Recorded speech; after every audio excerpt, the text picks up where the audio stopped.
How to connect iPhone to a smart TV? Let's get started. Start by swiping down from the top right corner of your iPhone to open the control center.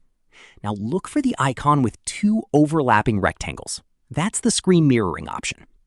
Tap on it and your iPhone will start searching for nearby AirPlay-compatible devices. Now find your smart TV from the list and tap on it. After a few seconds, your iPhone screen should instantly appear on your TV. Now, if your TV doesn't show up on the list, don't worry.